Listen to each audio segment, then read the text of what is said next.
Lyca மற்றும் red giant movies தயாரிப்பில் பிரம்மாண்ட இயக்குநர் சங்கர் இயக்கத்தில் உலகநாயகன் கமல்ஹாசன் நடித்த இந்தியன் 2 உங்கள் அபிமான திரையரங்குகளில்.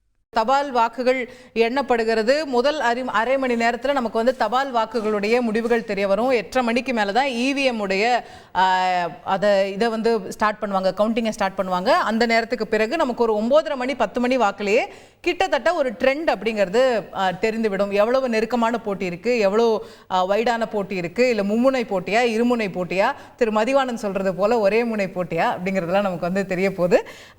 நிறைய விஷயங்கள் இதை பற்றி நம்ம தொடர்ந்து பேசி வருகின்றோம். நம்மோடு தொடர்ந்து அரங்கத்தில் டாக்டர் சுமந்த் ராமன் அவர்களும் தற்போது இணைந்திருக்கிறார் இந்த விவாதத்தில் பங்கேற்பதற்காக. அதே போல திரு சேலம் மணிகண்டன் மற்றும் திமுகவின் திரு மதிவாணனும் பாஜகவின் திரு ஸ்ரீகாந்த் அவர்களும் தொடர்ந்து இணைந்திருக்கிறார்கள். திரு சுமந்த் அவர்கள்ட்ட கேட்கணும்னு நினைக்கிறேன். What is your prediction sir? What difference என்ன, அதுதான் நான் கேட்க விரும்புறேன். இல்ல, ஓட் டிஃபரன்ஸ் என்ன பொறுத்த வரைக்கும் கணிசமான அளவுல வாக்கு வித்தியாசம் இருக்கும். திமுக வெற்றி பெறும். ஆனால் அது எவ்வளவு எக்ஸாக்டா இருக்கும்? அது 40,000 இருக்குமா, 50,000க்கு மேல இருக்குமா? திமுக சொல்றது வந்து 60,000 50,000 இல்ல, 1,00,000 கூட சொல்லலாம். பட் அது அந்த அளவுக்கு இருக்கும் என்று நான் எதிர்பார்க்கவில்லை. ஏன்னா கொஞ்சம் ஆன்டி இன்கம்பன்சி இருக்கு. பர்டிகுலரா அந்த கள்ளக்குறிச்சி சம்பவத்துக்கு எல்லாம் பிறகு நிச்சயமா ஓரளவுக்கு ஆன்டி இன்கம்பன்சி இருக்கு. ஏற்கனவே ஆன்டி இன்கம்பன்சி இருந்தது. பட் அதிமுகவுடைய வாக்குகள் எங்க போகுது? ஏன்னா முதல்ல தேர்தலுக்கு முன்னாடி என்ன சொன்னாங்க, அதிமுகல ஒரு பகுதியினர் வாக்கே போட மாட்டாங்க. ஆனா 82% அதிகமான வாக்குப்பதிவு நடந்திருக்கு. கரெக்ட். சோ எல்லாரும் ஓட்டு போட்டுட்டாங்க. வழக்கமா இப்ப நீங்க அதிமுக போட்டியிட்டாலும் ஒருவேளை இந்தூர்ல நடந்த மாதிரி நோட்டாக்கு போட்டுருப்பாங்களோ சார் எல்லாரும்? இல்ல, நோட்டாக்கு போட்டிருக்கலாம், நாம் தமிழர் கட்சிக்கு போட்டிருக்கலாம், சிலர் திமுகவுக்கு போட்டிருக்கலாம், சிலர் அப்கோர்ஸ் பாட்டாளி மக்கள் கட்சிக்கு போட்டிருக்கலாம். சோ இந்த 4 அணிகளுக்கு இடையே தான் அந்த வாக்குகள் பிளவுபட்டிருக்கின்றன. என்ன ப்ரொபோர்ஷன்ல பிளவுபட்டிருக்கின்றனங்கிறது தான் இந்த தேர்தலினுடைய இன்ட்ரெஸ்டே. அதுதான் வந்து மார்ஜினை டிசைட் பண்ண போகுது. திமுக எந்த வித்தியாசத்துல ஜெயிக்கிறாங்கிறத டிசைட் பண்ண போறது அதிமுகவுடைய ஓட்டு. ஏன்னா பாஜக அங்க ஒண்ணும் பெரிய ஒரு ஓட்டர் பேஸ் கிடையாது. பாட்டாளி மக்கள் கட்சியினுடைய அங்க ஒரு பேஸ் இருக்கிறது. அவர்களுக்கு ஒரு கணிசமான அளவுல வாக்குகள் இருக்கு. அதை தாண்டி எவ்வளவு வாக்குகள் பாமக வேட்பாளர் எடுக்க போகிறார் அப்படிங்கிறது தான் வந்து இந்த தேர்தலினுடைய ஒரு ஹைலைட். மற்றவர்கள் வாக்குகள் அதிகரித்தாலும் அது வந்து ஒரு சஸ்டைனபிளா இருக்கும்னு நம்ம சொல்ல முடியாது. இப்போ உதாரணத்துக்கு இப்ப நாம் தமிழருக்கு வந்து ஒரு 15% ஓட்டு வருதுன்னு வச்சுக்கோங்க ஒரு பேச்சுக்கு. தட் டஸ் நாட் மீன் அது நாம் தமிழருக்கு இப்போ அந்த வாக்கு சதவீதம் 8லிருந்து 15 ஆயிடுச்சுன்னு அர்த்தம் அல்ல. இந்த தேர்தல்ல அதிமுக போட்டியிடாதனால அந்த வாக்குகளினுடைய ஒரு பகுதி அங்கு சென்று இருக்கின்றன என்றுதான் அர்த்தம். அதுதான் வந்து இன்ட்ரெஸ்ட். எங்க போகுது அந்த ஓட்டுங்கிறது தான். பெரும்பாலான வாக்குகள் பாட்டாளி மக்கள் கட்சிக்கு போயிடுச்சுன்னாக்க அதிமுக கவலைப்பட வேண்டிய ஒரு சூழல் ஆகிவிடும். உதாரணத்துக்கு திமுக 10,000 ஓட்டு. நீங்க சொல்ற மாதிரி எப்படி நாம் தமிழருக்கு போயிடுச்சுன்னா அது 15% சொல்ல முடியாதோ, இந்த தேர்தல்ல பாமக அதிமுக ஓட்டு போயிடுச்சுனாலும் அது கான் ஃபார் எவர்னு சொல்ல முடியாது. இல்ல, திருப்பி ரெட்டலை போட்டிடும் போது அது ரெட்டலைக்கு இல்ல அது அதனுடைய ஆபத்து அதிகம் அதிமுக. ஏனென்றால் அதிமுக வாக்கை குறிவைத்து போட்டியிட்டது பாட்டாளி மக்கள் கட்சி.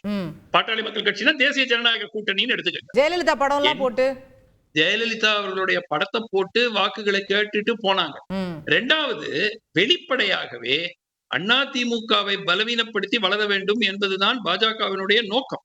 அது வந்து இப்போ ஓப்பனாவே சொல்றாங்களே, அவங்க வந்து ஒன்னும் மூடி மறைச்சு ஒண்ணும் பண்ணலையே. சோ அவர்கள் இந்த தேர்தலில் எவ்வாறு அணுகுகிறார்கள் என்றால், அவர்கள் இந்த அதிமுகவினுடைய வாக்குகளை பெருமளவுல நாங்க பெற்றுட்டோம். ஒரு உதாரணத்துக்கு திமுக ஒரு 10,000 ஓட்டோ 15,000 ஓட்டுலயே ஜெயிக்கிறாங்கன்னு வச்சுக்கோங்க. பாட்டாளி மக்கள் கட்சி கணிசமான அளவுல வாக்குகள் பெறுகிறது, அந்த வேட்பாளர் பெறுகிறார். நிச்சயமா வந்து அது அதிமுகவுக்கு ஒரு செட்பேக், அதுல மாற்று கருத்தே இல்ல.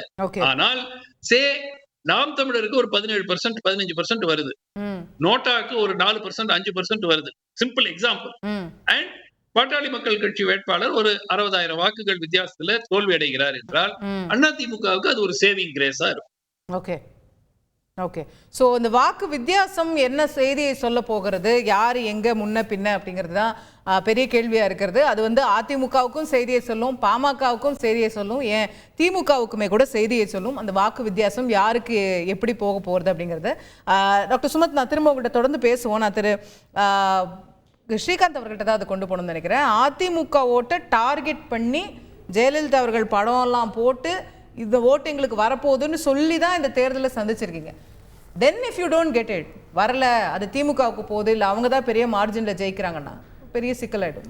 அப்படிலாம் சிக்கல் நாங்கள் எதிர்பார்க்கவே இல்லை, அதுக்கான எந்த தயக்கமும் இல்லை. இப்போ வாக்கு எண்ணிக்கை வெற்றிகரமாக தொடங்கி விட்டது. வெகு விரைவில் நமக்கு துல்லியமாக அதோட போக்கே நமக்கு தெரிஞ்சிடும்.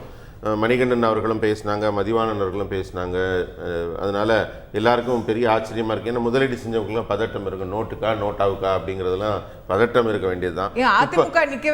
அதிமுகவே கேட்குறாங்கல்ல, அவங்களே ஒத்துக்கிறாங்க. பார்த்தீங்களா, இத்தனை நாள் மக்கள் என்ன முடிவில் இருந்தாங்கன்னா, நீ வந்து தூக்கில் தொங்குறியா துப்பாக்கியில் சுட்டுக்கிறியா அப்படிங்கிறதா இத்தனை நாள் இருந்தது. இன்றைக்கு தான் 3வது நல்ல வாய்ப்பு கிடைச்சிருக்கு மக்களுக்கு. அதனால அவங்க வந்து வெற்றிகரமாக வந்து எங்களை வந்து இன்னொரு குறிப்பாக சொல்ல போகிறது தான், அங்கெல்லாம் ஒரு குறிப்பிட்ட வன்னிய மக்கள் அதிகமாக வாழ்கிற பகுதி. அங்கே வந்து பாமக போட்டியிடுது. அவங்க நிறைய மக்களுக்கு தேவையான நன்மைகள் தொடர்ந்து செஞ்சு போராடி கொண்டிருக்கிற ஒரு இயக்கம். அதனால் அவங்களுக்கு வெற்றி வாய்ப்பு. இதுதான் அவர் என்ன சொல்றாரு, ஜாதி அரசியல்னு சொல்றாரு. இப்போ நீங்க சொல்றீங்கல்ல, அதுதான் அவர் கண்டிப்பாக. நான் அதாவது பேசுறது நெருப்புன்னா வாய் வந்துடாது. அதாவது இந்த ஜாதி அரசியலை முற்றிலுமாக ஒரு மனுஷனை பார்த்த உடனே அவன் பேர் என்னன்னு கேட்கறதுக்கு முன்னாடி ஜாதி என்னன்னு கேட்கறது தான் அந்த கட்சி. அவங்க ஜாதி திமுகவோட அடிப்படை வாதமே அதுதான். ஜாதி யாரை பத்தி பேசினாலும் இப்ப கூட 2 நாள் முன்னாடி அவங்க பேசுறாரு, பேசும்போது ஒருத்தர் சொல்றப்ப என்ன சொல்றாரு, சாதியை குறிப்பிட்டாலும் சொல்றாரு. எந்த மனிதனை குறிப்பிட்டாலும் ஜாதியை சொல்லாம அவங்க பேசவே தெரியாது.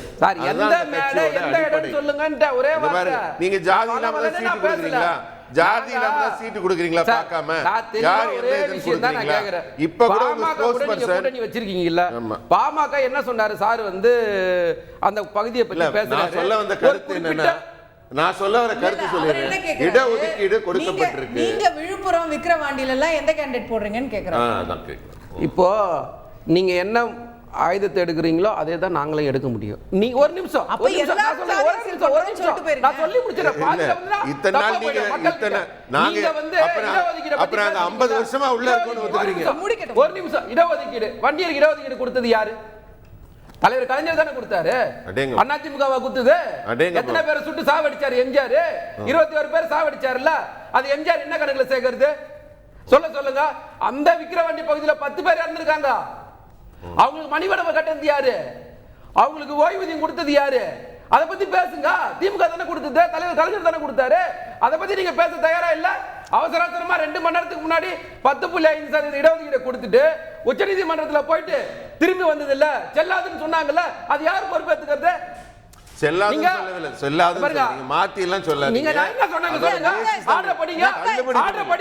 தள்ளுபடி பண்ணல, மறுக்கவில்லை.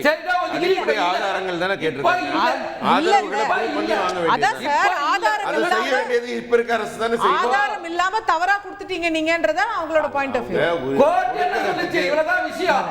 நான் என்ன கேக்குறேன்னா, அவசரமா 2 மணி நேரத்துக்கு முன்னாடி எடுக்க வேண்டிய அவசியம் என்ன? அதை பெற்று தர வேண்டிய பொறுப்பு இப்ப இருக்கிற ஆளும் கட்சிக்கு இருந்தா கூட அதையே அவங்க செய்யாம இருக்கிறாங்க. பேர் அவங்களுக்கு போயிரும் பயப்படுறாங்க. இது எல்லா விஷயம் பாத்தீங்கன்னா 69% அம்மா கொடுப்பாங்க. லைகா மற்றும் ரெட் ஜெயண்ட் மூவிஸ் தயாரிப்பில் பிரம்மாண்ட இயக்குனர் சங்கர் இயக்கத்தில் உலகநாயகன் கமல்ஹாசன் நடித்த இந்தியன் 2 உங்கள் அபிமான திரையரங்குகளில்